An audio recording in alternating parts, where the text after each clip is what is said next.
நாளைக்கான வீடியோ தாங்க வந்திருக்கு. வீடியோ சூப்பரா இருந்துச்சு அப்படின்னு தாங்க சொல்லணும். மாறனோட கடைக்கு புதுசா ஒரு பிரச்சனை வந்துருச்சு அப்படின்னு தாங்க சொல்லணும். அந்த இடத்துல அதிரடியா நம்ம ராமச்சந்திரன் மாறன காப்பாத்த வர்ற மாரி தான் காட்டிக்கிட்டு இருக்காங்க. ஆனா மாறன் பயங்கரமா அதிரடியான முடிவு எடுக்காங்க. அதெல்லாம் பார்க்குறோமா சேனலை மட்டும் மறக்காம லைக் அண்ட் சப்ஸ்கிரைப் மட்டும் பண்ணிருங்க. ஃபர்ஸ்ட் எடுத்த உடனேயுமே மாறன் கடைய திறந்து பயங்கரமா வியாபாரம் பண்ணிக்கிட்டு இருக்கிற மாரி தான் காட்டிக்கிட்டு இருக்காங்க. அந்த நேரத்துல பார்த்துட்டா ஒரு 3 பேர் வராங்க. "கடைக்குள்ள யாருப்பா? ஃபர்ஸ்ட் கடைய காலி பண்ணுங்கப்பா" அப்படிங்கிற மாரி சொல்லிட்டு வராங்க. யார்ரா அது? நம்ம கடைய திறந்து இப்பதான் வியாபாரமே கொஞ்சம் போய்க்கிட்டு இருக்கு. அதுக்குள்ள வந்துக்கிட்டு கடைய காலி பண்ண சொல்லிட்டு வராங்களே, யார்ரா அது? அப்படின்னு சொல்லிட்டு வெளியில மாறன் வர்ற மாரி காட்டிக்கிட்டு இருக்காங்க. "தம்பி என்னப்பா எங்க கடையில நீ கடைய போட்டு வியாபாரம் பண்ணிக்கிட்டு இருக்க?" அப்படிங்கிற மாரி சொல்லிட்டு இருக்காங்க.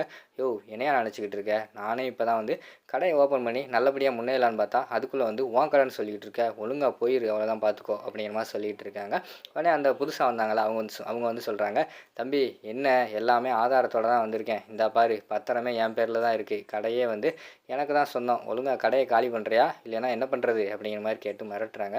"யோவ் இங்க பாரு மரியாதையா வெளியில போயிரு. தேவையில்லாம பொய்யான பேப்பர் ரெடி பண்ணி கொண்டு வந்துட்டு என் கடைன்னு சொல்லிக்கிட்டு இருக்கியா? நீயா போயிரு. இல்லைன்னா அவ்வளோதான். கஸ்டமர் இருக்காங்கன்னு பார்க்குறேன். இல்லைன்னா உன்னை வகுந்துருவேன்" அப்படிங்கிற மாரி சொல்றாங்க. "தம்பி என்ன தம்பி நீ பாட்டுல பேசிக்கிட்டு இருக்க? ஆதாரத்தோட தான் வந்திருக்கேன். இந்தா பாரு" அப்படின்னு சொல்லிட்டு பத்திரத்தெல்லாம் காட்டுறாங்க. மாறனுக்கு பயங்கரமான கோவம் வந்துடுது.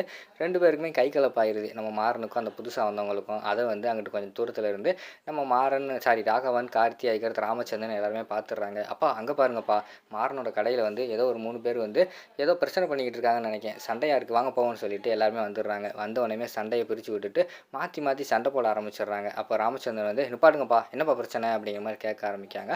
அப்போ அந்த 3 பேர் சொல்கிறாங்க, "இங்கே பாருங்க இது எங்களோட கடை. பத்திரத்தோடு வந்திருக்கோம். நீங்கள் வேணால் படித்து பாருங்கள். எங்கள் பேரில் இருக்கிற கடை. நீங்கள் காசை கொடுக்காம நீங்கள் பாட்டில் நடத்தினா என்ன அர்த்தம்?" அப்படிங்கிற மாதிரி சொல்லிக்கிட்டு இருக்காங்க.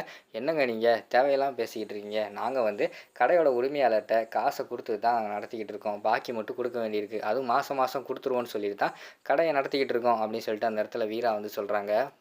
"எங்க கடை ஓனர்னு சொல்கிறீங்களே, அவருக்கு நீங்கள் கால் பண்ணுங்க" அப்படிங்கிற மாதிரி சொன்னோடனே மாறன் அவங்களுக்கு கால் பண்ணுறாங்க. மாறனுக்கு ஒருத்தர் கடையை கொடுத்தாருல, அவருக்கு கால் பண்ணுறாங்க. கால் பண்ணிவிட்டு, "என்னப்பா மாறா சொல்லுப்பா" அப்படிங்கிற மாதிரி சொல்கிறாங்க. "அண்ணே நான் உங்ககிட்ட 2,00,000 கொடுத்து கடையை இப்போ நடத்திக்கிட்டு இருக்கேன். இப்போ யாரோ எங்களோட கடை அப்படின்னு சொல்லிட்டு இப்படி பண்ணிக்கிட்டு இருக்காங்கண்ணே. என்னண்ணே பாருங்கண்ணே" அப்படிங்கிற மாதிரி சொல்கிறாங்க.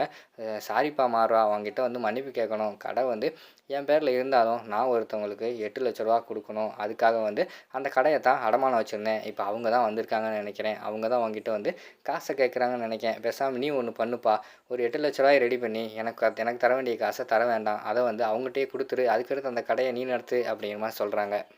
"அண்ணே என்னண்ணே இப்படிலாம் சொன்னால் என்னண்ணே அர்த்தம்?" அப்படிங்கிற மாதிரி சொல்கிறாங்க. "சாரிப்பா மாறா, நான் முன்னாடியே சொல்லியிருக்கணும். சரி அவங்கெல்லாம் பிரச்சனை பண்ண மாட்டாங்கன்னு நினச்சேன். இப்போ பிரச்சனை பண்ணிட்டாங்கல்ல, இதுக்கு மேலே என்ன பண்ணுறது? அவங்களோட காசை கொடுத்தாதான்ப்பா நடத்த முடியும். நானும் பத்திரத்தை அவங்க பேரில் எழுதி கொடுத்துட்டேன்" அப்படிங்கிற மாதிரி சொல்லிகிட்டு இருக்காங்க. "என்னண்ணே இப்படியெல்லாம் பண்ணுறீங்க?" அப்படின்னு சொல்லிட்டு மாறன் முழிச்சுக்கிட்டு இருக்காங்க. "அண்ணே இப்போ தானே எனக்கு உண்மையே தெரியுது" அப்படின்னு சொல்லிட்டு மாறன் சொல்கிறாங்க. "என்னமோ பெரிய இவன் மாதிரி பேசிக்கிட்டு இருந்தேன். எங்கள் சட்டையெல்லாம் பிடிச்சிட்ட. இங்கே பாரு உனக்கு 24 மணி நேரம் டைம் தரேன். அதுக்குள்ளே காசை கொடு, இல்லைன்னா கடையை காலி பண்ணு" அப்படிங்கிற மாதிரி சொல்லிட்டு இருக்காங்க. "என்னென்ன பேசிக்கிட்டு இருக்கீங்க? ஒரே நாளில் 8,00,000 எப்படி நான் பிரட்டி கொடுக்குறது?" அப்படின்னு சொல்லிட்டு மாறன் கேட்குறாங்க.